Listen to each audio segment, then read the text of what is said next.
Hello friends, good evening. मैं दीपक साहू। स्वागत है आपका हमारे YouTube channel CGPSC handwritten notes में। आज की कक्षा शुरू होने वाली है, जल्दी से जुड़ते जाइए।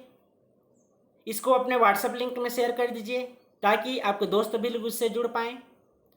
व्हाट्सएप ग्रुप में भी शेयर कर दीजिए ताकि ज़्यादा से ज़्यादा इस क्लास की पूरी फ़ायदा आपके दोस्तों को भी मिल पाए। आज हम बात करेंगे भारत की अर्थव्यवस्था का अगला टॉपिक राष्ट्रीय आय, नेशनल इनकम के बारे में। अगर अभी तक आपने हमारे चैनल को सब्सक्राइब नहीं किया है तो सब्सक्राइब कर लीजिए, बेल आइकन को भी क्लिक कर लीजिए ताकि जब नया वीडियो अपलोड हो तो उसकी पूरी जानकारी आपको मिल जाए। आप हमारे Telegram channel CGPSC handwritten notes को भी ज्वाइन कर सकते हैं या व्हाट्सएप ग्रुप में ऐड हो सकते हैं। इसमें जो करंट के न्यूज़ होते हैं, जो एग्ज़ाम में आने लायक रहते हैं, और कुछ जो हैंड रिटन इम्पॉर्टेंट नोट्स होते हैं उसको प्रोवाइड करते हैं।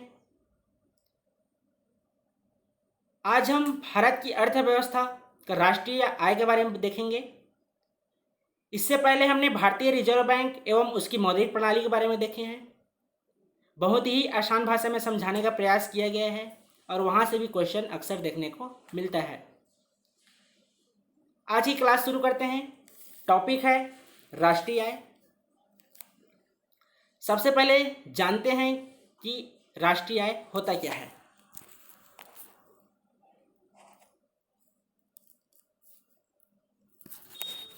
तो एक वित्तीय वर्ष में देश के घरेलू सीमा के अंदर या बाहर देश के नागरिकों द्वारा साधारण लागत पर जो उत्पादित अंतिम वस्तु एवं सेवाओं का मौद्रिक मूल्य, जिसमें पूंजीगत ह्रास घटा दिया जाता है, राष्ट्रीय आय कहलाता है। ये हुआ इसका साधारण परिभाषा। अब इसको देखते हैं कि एग्जाम में अगर आता है मेंस में तो कैसे लिखेंगे। तो राष्ट्रीय आय से तात्पर्य अर्थव्यवस्था द्वारा पूरे वर्ष के दौरान उत्पादित अंतिम वस्तुओं व सेवाओं के शुद्ध मूल्य के योग से होता है।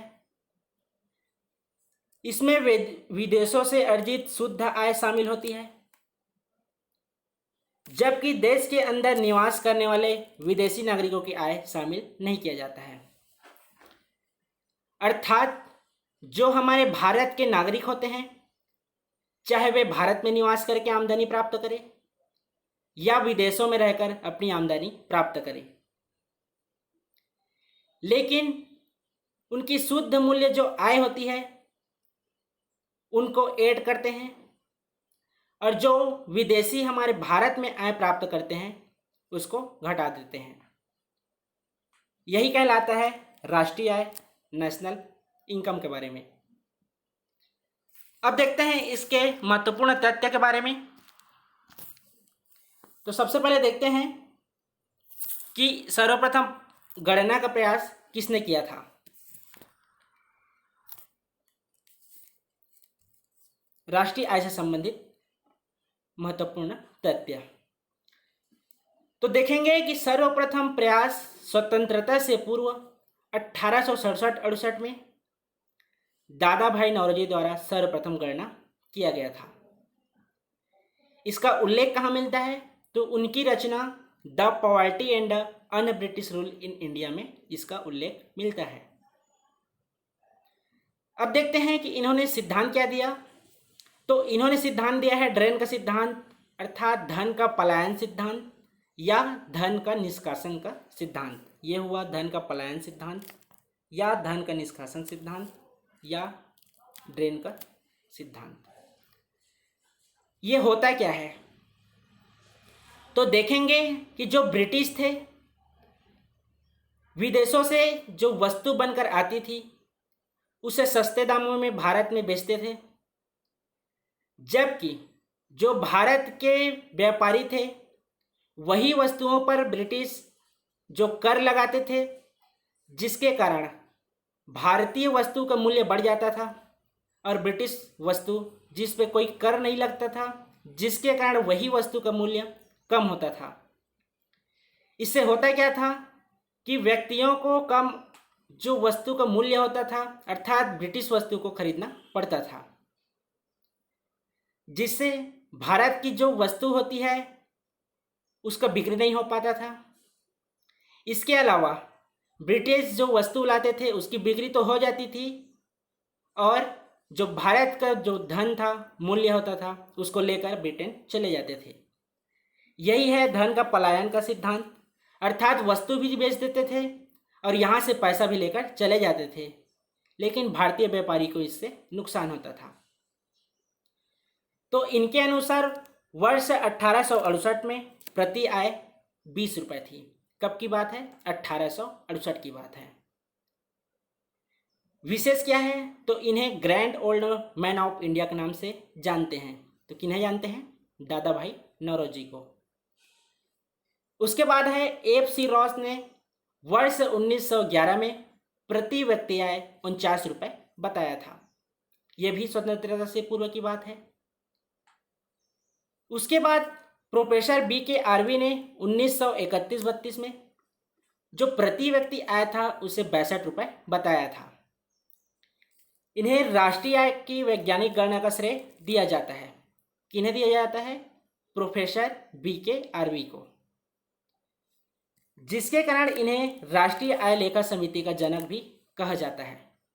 तो क्या राष्ट्रीय आय की वैज्ञानिक गणना का श्रेय तथा राष्ट्रीय आय लेखा समिति का जनक कहा जाता है। याद रखेंगे इनको कहा जाता है प्रोफेसर B.K. आर्वी को। इसके अलावा क्या है कि राष्ट्रीय आय का लेखा वर्ष क्या है? तो 1 अप्रैल से 31 मार्च तक इसकी गणना की जाती है। अब देखते हैं इसके आगे। तो सबसे पहले बात ये देखते हैं कि राष्ट्रीय आय का आकलन कौन करता है। तो राष्ट्रीय आय का आकलन करता है CSO द्वारा, अर्थात केंद्रीय सांख्यिकी संगठन द्वारा। याद रखेंगे कि राष्ट्रीय आय लेखांकन का जन्मदाता माना जाता है साइमन कुजनेट्स को। इसको याद रखेंगे। अब इसके आगे देखते हैं कि राष्ट्रीय आय का मापन किस आधार पर किया जाता है। तो इसका आधार एक तो साधन लागत पर किया जाता है, अर्थात फैक्टर कॉस्ट पे, और दूसरा होता है बाजार कीमत पर, अर्थात मार्केट प्राइस पर। इसको समझते हैं। पहले परिभाषा देख लेते हैं। किसी वस्तु के निर्माण में प्रयुक्त संसाधनों की लागत साधन लागत कहलाती है। इसके अंतर्गत सर्वप्रथम तो कोई भूमि खरीदी करता है, उसमें पूंजी निवेश करता है, उसमें मजदूर लगाता है, फिर कंपनी जब बन जाती है तो कच्चे माल की प्राप्ति करते हैं, उसके बाद मजदूरों के माध्यम से वस्तु का उत्पादन करते हैं। ये जो पूरा प्रोसेस होता है यही साधन लागत कहलाता है। इसके अंतर्गत भूमि, श्रम, पूंजी, उद्यम, कच्चा माल आदि आते हैं। यह हुआ साधन लागत पर। दूसरा है बाजार कीमत पर, अर्थात जिस कीमत पर किसी वस्तु को बाजार में बेचा जाता है उसे बाजार कीमत कहते हैं। इसमें होता क्या है कि जो साधन लागत होती है, अर्थात वस्तु का उत्पादन जितने मूल्य पर होता है उसमें एक कर लगाते हैं अप्रत्यक्ष तौर पे, इसको उसमें ऐड कर देते हैं, और जो सब्सिडी मिलती है वापस में उसको माइनस कर देते हैं। यही है बाजार कीमत, मार्केट प्राइस, जिसमें है साधन लागत प्लस अप्रत्यक्ष कर माइनस सब्सिडी। ये हुआ बाजार कीमत, अर्थात राष्ट्रीय आय का मापन दो आधार पर, साधन लागत पर और बाजार कीमत पर। अब देखते हैं कि इसकी गणना किस प्रकार की जाती है। तो इसकी गणना दो आधार है इसकी गणना करने का। एक तो स्थिर कीमत पर गणना की जाती है और दूसरा है प्रचलित कीमत पर। स्थिर कीमत अर्थात कांस्टेंट प्राइस और प्रचलित कीमत मतलब पॉपुलर प्राइस। तो देखते हैं दोनों के बारे में। सबसे पहले परिभाषा देख लेते हैं। जब आधार वर्ष के हिसाब से किसी वस्तु एवं सेवा का उत्पादन मूल्य तय किया जाता है तो उसे स्थिर कीमत कहते हैं। वर्तमान में आधार वर्ष क्या है? 2011-12। इसे ही वास्तविक राष्ट्रीय आय कहा जाता है। अर्थात जो राष्ट्रीय आय की गणना 2011-12 की तुलना में की जाती है, जो आज के दौर में प्रति व्यक्ति आय कितना है और 2011-12 में कितना है, तो इसके बीच जो बढ़ोतरी हुई है यही वास्तविक राष्ट्रीय आय के अंतर्गत शामिल होता है। उसके बाद है प्रचलित कीमत पर, अर्थात पॉपुलर प्राइस। परिभाषा देखते हैं इसका। तो जब प्रचलित वित्तीय वर्ष के हिसाब से किसी वस्तु एवं सेवा का उत्पादन मूल्य तय किया जाता है तो उसे प्रचलित कीमत कहा जाता है। याद रखेंगे, यह कीमत किसी वस्तु का वर्तमान वास्तविक मूल्य ही बताता है। इसे मौद्रिक आय भी कहा जाता है। यह हुआ प्रचलित कीमत पर, अर्थात तात्कालिक गणना वर्तमान समय पे की जाती है, ये प्रचलित कीमत है। स्थिर कीमत है जो आधार वर्ष तय हुआ है 2011-12 के अनुसार, अभी वर्तमान में ये स्थिर कीमत है। अब इसके आगे देखें हैं कि राष्ट्रीय आय आकलन की कौन कौन सी विधियां हैं। तो इसकी 3 विधियां हैं। पहला है उत्पाद विधि, दूसरा है आय विधि और तीसरा है व्यय विधि। सबसे पहले देखते हैं उत्पाद विधि के बारे में। तो एक वित्तीय वर्ष में अर्थव्यवस्था की उत्पादक इकाइयों द्वारा जो उत्पादित अंतिम वस्तुओं एवं सेवाओं के मौद्रिक मूल्य के योग को ही गणना की जाती है। किसके अंतर्गत? उत्पादक विधि के अंतर्गत। इसमें मूल्यवर्धित पद्धति भी कहा जाता है। इसका उपयोग कृषि, वानिकी, पशुपालन, खनन और उद्योग क्षेत्र में किया जाता है। अर्थात उत्पादक विधि से आशय है जहां से सर्वप्रथम कच्चे माल की प्राप्ति की जाती है। उसके बाद है आय विधि। इस विधि से तीनों क्षेत्रों के साधन लागत भुगतान का योग करने से शुद्ध घरेलू उत्पादन प्राप्त होता है। तीनों क्षेत्रों से आशय है प्राथमिक क्षेत्र, द्वितीयक क्षेत्र और तृतीयक क्षेत्र, जिसमें कृषि, उद्योग और सेवा क्षेत्र आते हैं। तो इसके अंतर्गत मजदूरी, वेतन, किराया से प्राप्त आय, कंपनी से प्राप्त आय, आयात और निर्यात कर, सरकारी उद्यमों का अवशेष आते हैं। ये हुआ आय विधि। उसके बाद है व्यय विधि। इसकी गणना 4 प्रमुख व्ययों को जोड़कर किया जाता है, जिसमें है निजी उपभोग व्यय, सरकारी उपभोग व्यय, सकल पूंजी निर्माण और शुद्ध निर्यात। ये हुआ व्यय विधि के अंतर्गत गणना किए जाने वाले प्रमुख व्यय के बारे में। अब देखते हैं भारतीय अर्थव्यवस्था के कौन कौन से क्षेत्र हैं और इनका योगदान क्या है।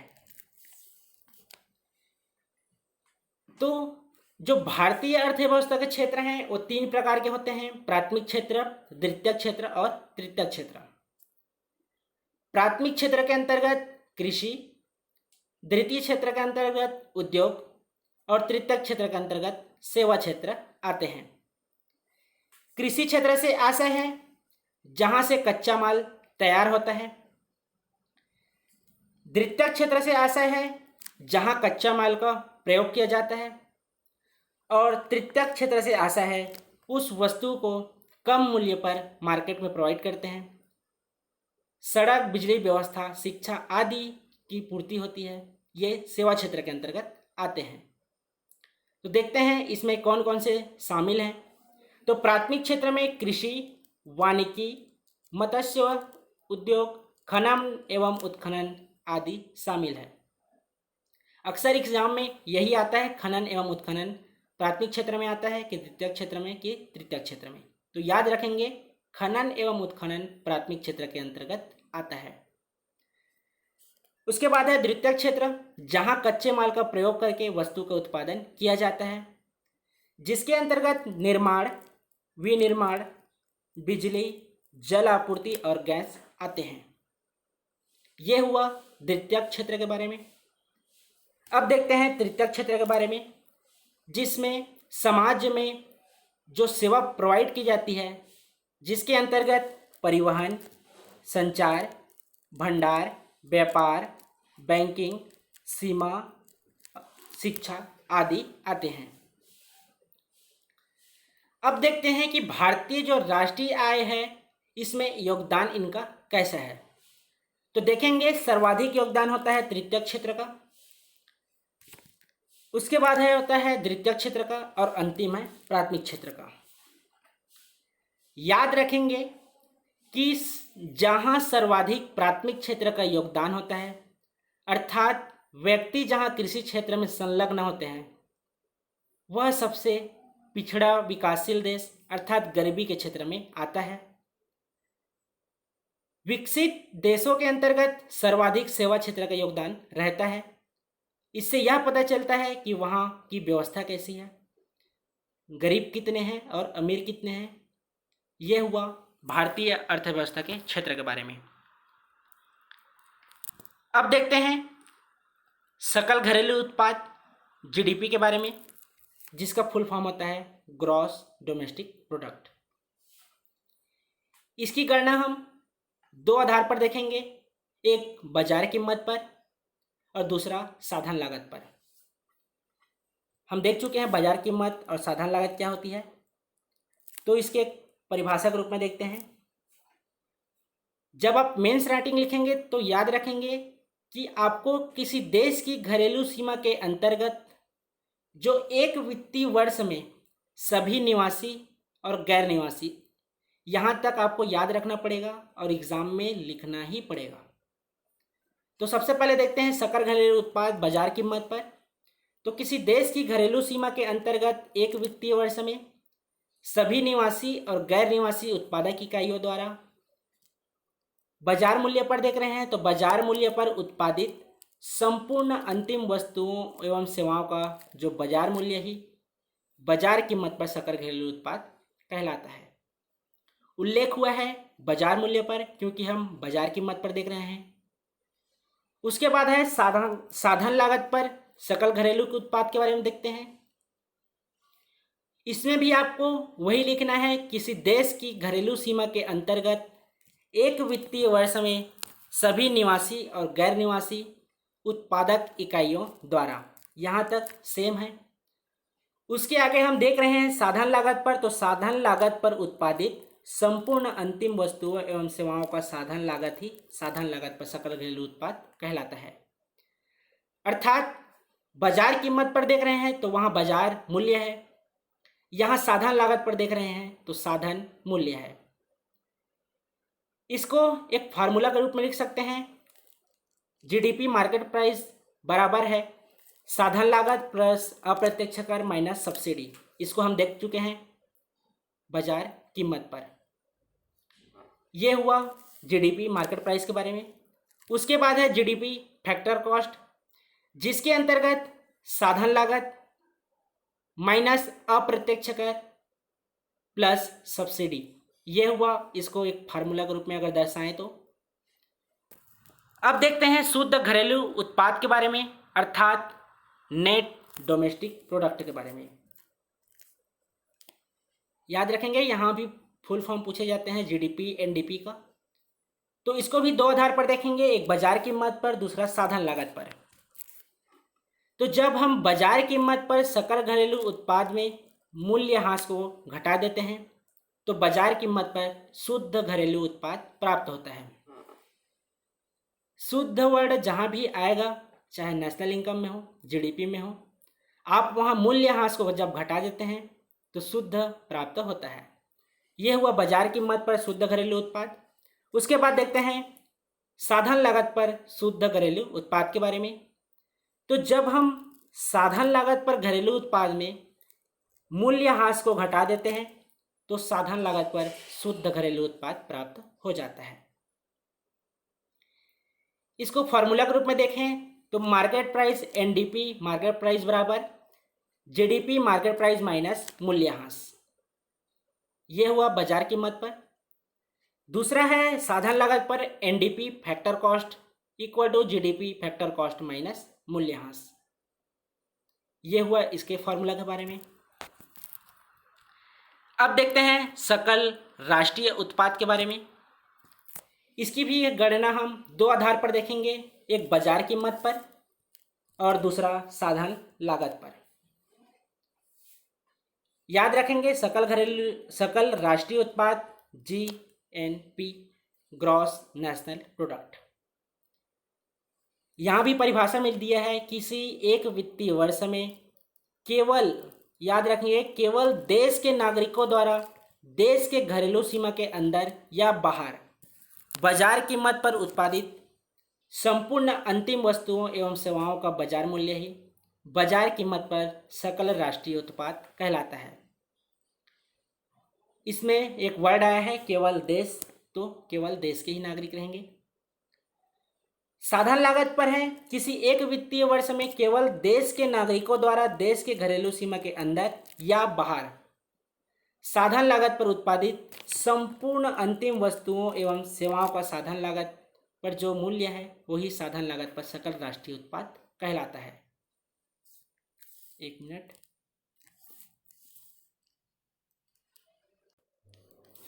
अब देखते हैं इसके आगे, इसको फॉर्मूला के रूप में देखते हैं बाजार कीमत पर सकल राष्ट्रीय उत्पाद के बारे में। तो जीएनपी मार्केट प्राइस बराबर होगा जीडीपी मार्केट प्राइस प्लस विदेशों से प्राप्त शुद्ध आय। उसके बाद देखते हैं साधन लागत पर सकल राष्ट्रीय उत्पाद के फार्मूला के बारे में। तो ये है GNP factor cost equal to GNP market price minus अप्रत्यक्ष कर। यह हुआ साधन लागत पर सकल राष्ट्रीय उत्पाद के बारे में। याद रखेंगे कि विदेशों से जो प्राप्त शुद्ध आय है उसमें भारतीयों द्वारा देश के बाहर अर्जित आय माइनस विदेशी व्यक्ति द्वारा देश के अंदर अर्जित आय घटा दिया जाता है। यह हुआ विदेशों से प्राप्त शुद्ध आय के बारे में। अब देखते हैं शुद्ध राष्ट्रीय उत्पाद के बारे में, अर्थात नेट नेशनल प्रोडक्ट के बारे में। तो इसको भी देखते हैं बाजार कीमत पर और साधन लागत पर। तो जब हम बाजार कीमत पर सकल राष्ट्रीय उत्पाद में जब मूल्यह्रास को घटा देते हैं तो बाजार कीमत पर सकल राष्ट्रीय उत्पाद प्राप्त हो जाता है। फार्मूला के रूप में देखेंगे तो NNP market price equal to GNP market price minus मूल्यह्रास। ये हुआ बाजार कीमत पर शुद्ध राष्ट्रीय उत्पाद के बारे में। अब देखते हैं साधन लागत पर शुद्ध राष्ट्रीय उत्पाद के बारे में। तो जब हम साधन लागत पर सकल राष्ट्रीय उत्पाद में से मूल्यह्रास को घटा देते हैं तो साधन लागत पर शुद्ध राष्ट्रीय उत्पाद प्राप्त हो जाता है। इसको फार्मूला के रूप में देखते हैं तो NNP factor cost equal to GNP factor cost minus मूल्यह्रास। एक नोट है, देख लीजिए कि साधन लागत पर शुद्ध राष्ट्रीय उत्पाद जो होता है उसे ही राष्ट्रीय आय भी कहा जाता है, अर्थात जो एनएनपी फैक्टर कॉस्ट है उसे राष्ट्रीय आय भी कहा जाता है। अब देखते हैं वास्तविक राष्ट्रीय आय के बारे में कि वास्तविक राष्ट्रीय आय होता क्या है।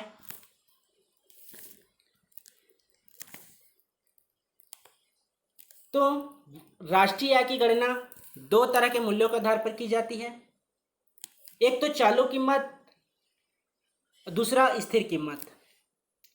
चालू कीमत से आशय है प्रचलित या वर्तमान मूल्य पर, स्थिर कीमत से आशय है आधार वर्ष से।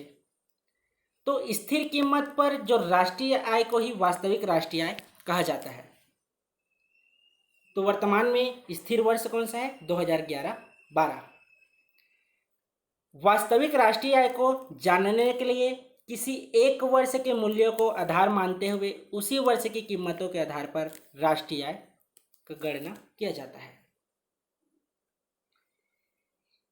इसको समझिए कि वास्तविक राष्ट्रीय आय क्या है। जो आधार वर्ष है वर्तमान में 2011-12 और अभी समय चल रहा है 2020। तो 2020 की तुलना हम 2011-12 से करेंगे कि प्रति व्यक्ति आय में कितनी बढ़ोतरी हुई है। जो बढ़ोतरी हुई है यही वास्तविक राष्ट्रीय आय के नाम से जाना जाता है। अब देखते हैं प्रति व्यक्ति आय के बारे में, अर्थात पर कैपिटा इनकम के बारे में। इसका पहले फार्मूला देख लीजिए। PCI per capita income equal to जो देश की राष्ट्रीय आय है और देश की जो कुल जनसंख्या है, इसके अनुपात को प्रति व्यक्ति आय कहते हैं। परिभाषा के रूप में देखिए कि प्रति व्यक्ति आय देश के नागरिकों की औसत आय है। जब राष्ट्रीय आय में से कुल जनसंख्या का भाग दे देते हैं तो प्रति व्यक्ति प्राप्त हो जाता है। इसे दो तरह से प्राप्त किया जा सकता है, एक तो प्रचलित कीमत पर प्रति व्यक्ति आय और दूसरा स्थिर कीमत पर प्रति व्यक्ति आय। यह हुआ प्रति व्यक्ति आय के बारे में। अब देखते हैं व्यक्तिगत आय के बारे में, अर्थात पर्सनल इनकम के बारे में। तो एक वर्ष में देश के नागरिकों को प्राप्त होने वाले वास्तविक आय को ही व्यक्तिगत आय कहा जाता है, जिसके फार्मूला के रूप में देखें तो पर्सनल इनकम इक्वल टू सबसे पहले है नेशनल इनकम माइनस अवितरित लाभ माइनस परिवार द्वारा की गई अदायगी माइनस है निगम कर प्लस सरकार और फर्मों से परिवारों को अंतिम भुगतान व सब्सिडी। अर्थात इसमें जो खर्च होते हैं उसको शामिल नहीं करते हैं, जो आमदनी प्राप्त होती है उसको ऐड करते हैं। उसके बाद व्यक्तिगत आय का पता चल जाता है। अब देखते हैं राष्ट्रीय आय की गणना कौन कौन से संस्थाएं करती है। तो सबसे पहले देखते हैं केंद्रीय सांख्यिकी संगठन के बारे में, जिसे सीएसओ कहा जाता है। इनको संगठन की सिफारिश की थी पीसी महालनोबिस ने। इसका गठन हुआ था 2 मई 1951 को। देखेंगे यह सांख्यिकी एवं क्रियान्वयन जो मंत्रालय है उसके अधीन कार्य करता है। इसकी मुख्यालय की बात करें तो सबसे पहले मुख्यालय था कोलकाता, जबकि वर्तमान में है नई दिल्ली में। राष्ट्रीय आय की गणना का जो लेखा वर्ष होता है वह वित्त वर्ष 1 अप्रैल से 31 मार्च तक होता है। अब देखते हैं सीएसओ के कार्य क्या हैं। तो पहला है भारत के राष्ट्रीय आय की गणना करती है। दूसरा है अर्थव्यवस्था को 3 क्षेत्रों में बांटता है। 3 क्षेत्र मतलब कृषि, उद्योग, सेवा। उसके बाद है एनएसएसओ, जिसे राष्ट्रीय प्रतिदर्श सर्वेक्षण संस्थान कहते हैं। इनकी भी सिफारिश की थी पीसी महालनोबिस ने। इसका गठन हुआ था 1950 में। उस समय इसका नाम था एनएसएस। इससे पुनर्गठन किया गया 1970 में और वर्तमान नाम है एनएसएसओ। यह भी भारत सरकार के सांख्यिकी मंत्रालय के अधीन कार्य करता है और इसका मुख्यालय है फरीदाबाद, दिल्ली में। तो जानते हैं कि एनएसओ का कार्य क्या है। तो यह कार्य करता है राष्ट्रीय आय, गरीबी और बेरोजगारी का आकलन करता है। कौन करता है? एनएसएसओ। अब देखते हैं राष्ट्रीय आय की गणना का महत्व क्या है। तो सबसे पहले है योजनाओं का लक्ष्य निर्धारण, अर्थात जब राष्ट्रीय आय पता चल जाता है तो किस क्षेत्र में कितना खर्च किया जाए, कौन से उद्योग में ज़्यादा खर्च किया जाए जिससे ज़्यादा आमदनी प्राप्त हो सके, इन सभी का योजनाओं का लक्ष्य निर्धारण किया जाता है जिससे देश की वृद्धि भी हो। दूसरा है राजस्व की प्राप्ति एवं व्यय। वही है कि पैसा उस क्षेत्र में लगाएंगे जिसमें राजस्व प्राप्त हो। जब राष्ट्रीय आय की कैलकुलेशन किया जाता है तो उसमें जो राजस्व प्राप्ति होती है या व्यय होती है, इसके बारे में भी पता चलता है। तीसरा है अर्थव्यवस्था में संतुलित स्थापित करना। इससे आशय है कि कृषि क्षेत्र में अगर ज़्यादा व्यक्ति संलग्न हैं तो उद्योग क्षेत्र में पैसा लगाया जाता है। जब उद्योग क्षेत्र में व्यक्ति कार्यरत ज़्यादा हैं तो सेवा क्षेत्र में प्रोवाइड किया जाता है। यही है अर्थव्यवस्था में संतुलित स्थापित करना। चौथा है विभिन्न क्षेत्रों की वास्तविक स्थिति का पता लगाना। तो इससे यह पता चलता है कि कृषि क्षेत्र में कितने कार्यरत हैं, उद्योग क्षेत्र में कितने कार्यरत हैं और सेवा क्षेत्र में क्या क्या मिल रहा है। तो इस तरह से हुआ प्राथमिक क्षेत्र, द्वितीयक क्षेत्र एवं तृतीयक क्षेत्र की वास्तविक स्थिति का पता चलता है।